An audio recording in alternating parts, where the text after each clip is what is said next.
Hello friends, welcome to Sivagiri channel. இன்றைய நாள் அனைவருக்கும் நல்லதொரு நாளாக அமையணும்னு நான் மனதார வேண்டிக்கிறேன். இன்றைக்கி பார்த்திங்கன்னா வெள்ளிக்கிழமை பூஜை விழாக்கு தான் பார்க்க போகிறோம். அதிகாலை நேரத்திலே எழுந்திரிச்சு வீடெல்லாம் சுத்தம் பண்ணி விட்டுட்டு பார்த்திங்கன்னா வாசலாம் நல்லா சாணம் போட்டு மெழுகி விட்டுட்டேன்.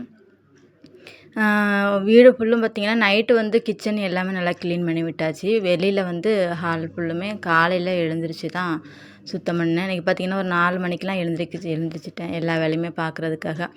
எவ்வளோ தான் சீக்கிரம் எழுந்திரிச்சாலும் பார்த்திங்கன்னா இந்த டைம் மட்டும் எப்படி போகுன்னே தெரிய மாட்டுது. அது எல்லா வீடியோலையுமே நான் சொல்லிட்டு தான் இருக்கிறேன். கடகடன்னு போயிடுது. ஆனால் அந்த மார்கழி மாதம்லாம் பார்த்திங்கன்னா கொஞ்சம் டைம் பொறுமையாக போகிற மாதிரி தெரியும். அந்த வெயில் காலத்தில் பார்த்திங்கன்னா கடகடன்னு நேரம் போயிடுது. இன்றைக்கி எழுந்திரிச்சது 4 மணி போல் தான் எழுந்திரிச்சு எல்லா வேலையுமே பார்த்து முடிச்சு வச்சுட்டு நைட்டு பார்த்திங்கன்னா கிச்சன் ஃபுல்லுமே நல்லா சுத்தம் பண்ணி விட்டுட்டேன். அதன் பிறகு உப்புச்சாறு எல்லாமே தனியாக தான் எடுத்து வச்சுருந்தேன் கீழே. அதையுமே எல்லாமே எடுத்து கிச்சன் மேலே வச்சு விட்டாச்சு. நைட்டே எப்போதும் பார்த்திங்கன்னா இப்போ செவ்வாய்க்கிழமைனா திங்கக்கிழமை இல்லை நைட்லாம் கிச்சன்லாம் க்ளீன் பண்ணிடுறது. இது வெள்ளிக்கிழமை இருந்ததுன்னா வியாழக்கிழமை எல்லாமே வீடு முழுதுமே சுத்தம் பண்ணி விட்டுறது. ஏன்னா காலை நேரத்தில் எழுந்திரிச்சு நம்ம எல்லா வேலையுமே பார்த்துட்டு இருக்க முடியாதுங்கிறதுனால எப்போதுமே அது பண்ணி விட்டுருவேன். அப்புறம் பார்த்திங்கன்னா கிச்சனில் எல்லாம் உப்புச்சாரெலாம் எல்லாம் எடுத்து வச்சு விட்டுட்டு மங்களகரமாக கிச்சனில் மஞ்சள் குங்குமம் பொட்டு எல்லாமே வச்சு விட்டுட்டேன். இந்த அதிகாலை நேரத்தில் நம்ம எழுந்திரிச்சு இந்த வேலைகள்லாம் பார்க்கும்போது மனசுக்கு ரொம்ப சந்தோஷமாக இருக்குது. யார் யாருக்கெல்லாம் அதிகாலையில் எழுந்திக்கிற பழக்கங்கள் இருக்குதுன்னு சொல்லிட்டு எனக்கு கமெண்ட் மறக்காமல் சொல்லுங்கள். அப்புறம் பார்த்திங்கன்னா கிச்சன் வேலையில் எல்லாமே முடிச்சு விட்டுட்டு வாசலில் வர ஒரு சிம்பிளாக கோலம் போட்டுடலாம் அப்படின்னு சொல்லிட்டு கோலமாவெல்லாம் எடுத்துகிட்டு கோலம் எடுக்க போட ஆரம்பிச்சிட்டேன். இப்போ வாசலில் பார்த்திங்கன்னா அந்த பைப் லைன் கொடுத்துருந்தாங்க.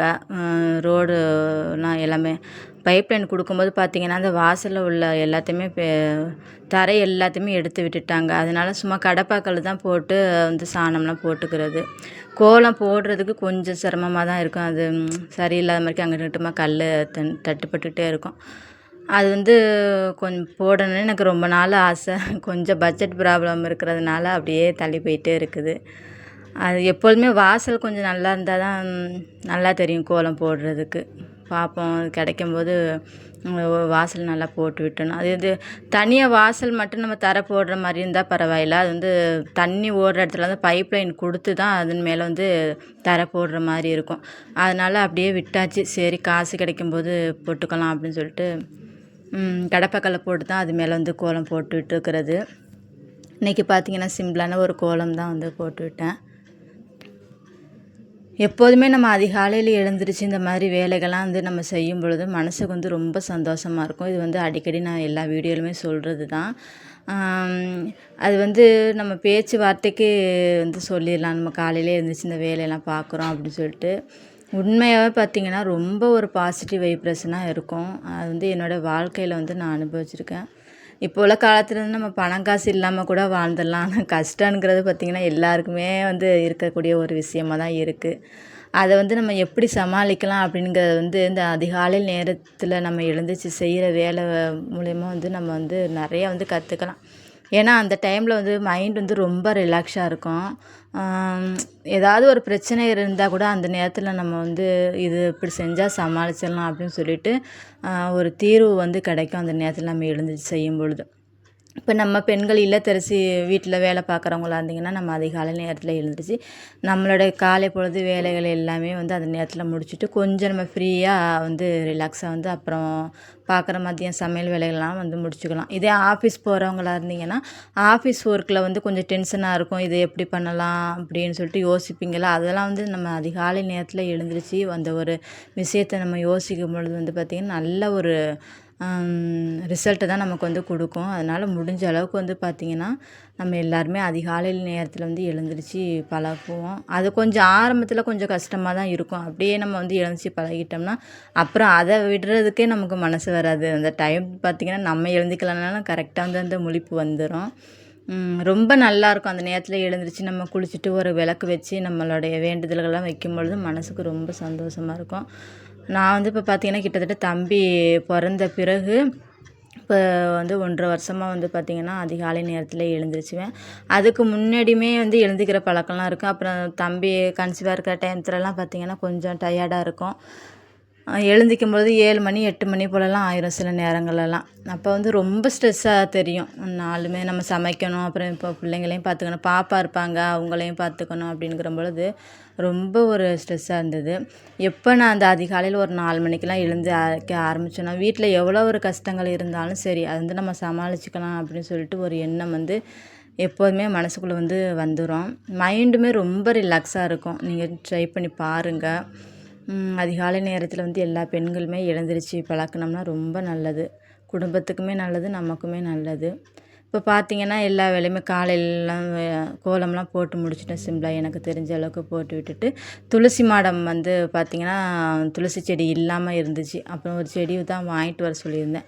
மழை காலத்துலலாம் பார்த்திங்கன்னா நிறைய துளசி வந்து அந்த கரை மேட்டு வயல் வரப்பு மேட்டில் நிறையா இருந்தது. அப்போயே எடுத்துகிட்டு வர சொன்னால் அவங்க எடுத்துகிட்டு வரலை. அப்புறம் வெயில் காலம் வரவும் எல்லாமே ஆடு கடிச்சு போட்டு அது சரியாக வரல. அப்புறம் கடையில் தான் போய் 50 ரூபாய்க்கு கொடுத்து துளசி செடி வந்து வாங்கிட்டு வந்து வச்சு விட்டேன். அது துளசி மரத்தில் துளசி செடி வைக்காமல் என்ன ஏதோ ஒரு மாதிரியாக தெரிஞ்சு, அப்படியே இடமே ஒரு பிளாங்காக ஒரு மாதிரி தெரிஞ்சது. வச்ச பிறகு தான் பார்த்திங்கன்னா அந்த இடத்துக்கு ஒரு நல்ல ஒரு குட் பாசிட்டிவான ஒரு வைப்ரேஷன் கிடச்சது மாதிரிக்கே இருந்தது. அதனால் வந்து துளசி செடியும் வந்து மாடத்தில் வந்து வச்சு விட்டுட்டேன். துளசி செடி தனியாக ஒரு குச்சி மட்டும்தான் இருந்தது. அதுக்கு வந்து பார்த்திங்கன்னா நம்ம பக்கத்தில் வாசலில் இருக்கிற அந்த வேப்பம் குச்சி ஒன்று எடுத்து அதை வந்து ஊண்டி விட்டு கொஞ்சம் ஸ்ட்ராங்காக இருக்கட்டும் அப்படின்னு சொல்லிட்டு 2மே கயிற்ற போட்டு கட்டி விட்டுட்டேன். துளசி செடி வந்து வச்சு விட்டுட்டு அதுக்கு இன்றைக்கி வந்து மங்களகரமாக ஒரு தீபம் ஒன்று வச்சு விட்டுட்டு அந்த கோமாதை வந்து வச்சுருப்பேன். மஞ்சள் போட்டுலாம் குங்குமம் வச்சு ஒரு தீபம் வச்சு ரொம்ப ஒரு சந்தோஷமாக இருந்துச்சு. இன்றைக்கி பார்த்திங்கன்னா துளசி மாட பூஜை வந்து செஞ்சு முடிச்சுட்டேன். எனக்கு தெரிஞ்ச அளவுக்கு சிம்பிளாக வந்து வச்சு விட்டாச்சு. அப்புறம் எல்லா வேலையும் முடிச்சுட்டு பூஜை அறைக்கு வந்து பார்த்திங்கன்னா தீபம் வச்சு விட்டுட்டு நிலைவாசல்லையும் வந்து தீபம்லாம் காட்டி விட்டுட்டேன். எப்போதுமே வந்து தீபம் வச்சுட்டு நம்ம பூஜை அறையோட மட்டும் முடிக்கக்கூடாது. நிலைவாசல்லையும் வந்து தீபம் காட்டணும்னு சொல்லுவாங்க. அது எல்லாருமே செய்கிறதான், ஒரு சில பேர் செய்ய மாட்டாங்க. அவங்களுக்காக வந்து நான் சொல்ல வரேன். பூஜை அறைக்கும் காட்டி நம்ம நிலைவாசல் வச்சோம்னா ரொம்ப ஒரு நல்லதுன்னு சொல்லுவாங்க. ஏன்னா எந்த ஒரு பாசிட்டிவான விஷயம் இருந்தாலும் நம்ம அந்த நிலைவாசலை தாண்டி தான் நம்ம வீட்டுக்குள்ளே வரும். அப்படிங்கிற பொழுது நம்ம அந்த நிலைவாசலுக்கும் எப்பொழுதுமே நம்ம வந்து தீப ஆராதனைலாம் காட்டுறது ரொம்ப நல்லது. காலை பூஜை வேலைகள் எல்லாமே முடிச்சு விட்டுட்டு பார்த்திங்கன்னா சத்து மாவு கூழ் தான் இன்றைக்கி வந்து கிண்டினேன். பாப்பா வந்து காலையிலலாம் இப்போலாம் டீலாம் அதிகமாக கேட்க மாட்றாங்க. அந்த கூழ் தான் கேட்குறாங்க. நானுமே இப்போ டீலாம் அதிகமாக விரும்புகிறது கிடையாது. ஈவினிங் மட்டும்தான் ஒன் டைம் வந்து டீயை போட்டு குடிச்சு விட்டுறது. அது வெயில் காலத்துக்கு அது சரி வர மாட்டுது. அதனால் பார்த்திங்கன்னா கூழை வந்து கொஞ்சமாக பால் லைட்டாக போட்டு வெல்லம் போட்டு பிள்ளைங்களுக்கு, பாட்டிக்கு, எங்களுக்கு எல்லாருக்குமே வந்து கூழ் வந்து குடிச்சு முடிச்சிட்டோம். காலையில் வந்து எல்லா வேலையுமே முடிச்சுட்டுட்டு பார்த்திங்கன்னா மாடியில் வந்து இன்றைக்கி கொஞ்சம் மாட்டு சாணி உரம்லாம் இருந்தது. அதை வந்து எடுத்துகிட்டு வந்து வச்சுட்டேன். செடிகளுக்கெலாம் வந்து தண்ணி ஊற்றுறதுக்கு பார்த்திங்கன்னா குடத்துல தண்ணியுமே எடுத்துகிட்டு வந்துட்டேன். மாடியெல்லாம் வந்து க்ளீன் பண்ணி விட்டுட்டேன். அது வந்து உங்களுக்கு வந்து வீடியோ வந்து கொடுக்குறேன். தனியாக எடுத்து வச்சுருக்கிறேன். ஊருக்கு போகவும் பார்த்திங்கன்னா கிட்டத்தட்ட 1.5 மாதத்துக்கு மேலே ஆயிடுச்சா. மாடி ஃபுல்லுமே நிறையா அந்த குப்பைகள்லாம் சேர்ந்துருச்சு.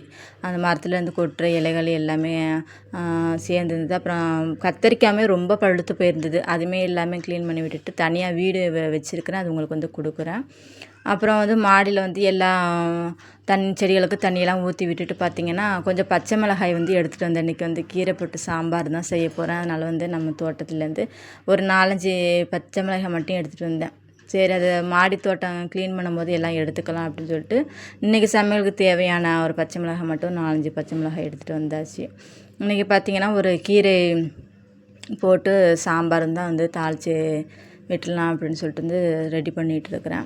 அதுக்கு பார்த்திங்கன்னா கொஞ்சம் எண்ணெய் விட்டுட்டு அதில் கடுகு போட்டு ஒரு மீடியம் சைஸ் அளவுக்கு பல்லாரி வெங்காயம் நல்லா எண்ணெயில் வதக்கி விட்டுட்டு நம்ம வந்து கீரை வந்து பார்த்திங்கன்னா இன்றைக்கி ஒரு கட்டு போல் தான் கிடச்சிது. எல்லாமே விற்று போயிடுச்சு. வெள்ளிக்கிழமைங்கிறதுனால எல்லாமே சீக்கிரம் வாங்கிட்டாங்க. இது வந்து 10 ரூபான்னு ஒரு கட்டு கொடுத்துருந்தாங்க. சரி, கடைசி வரைக்கும் போதும் அப்படின்னு சொல்லிட்டு தான் தண்ணி சாறு மாதிரிக்கே வந்து வச்சு விட்டாச்சு.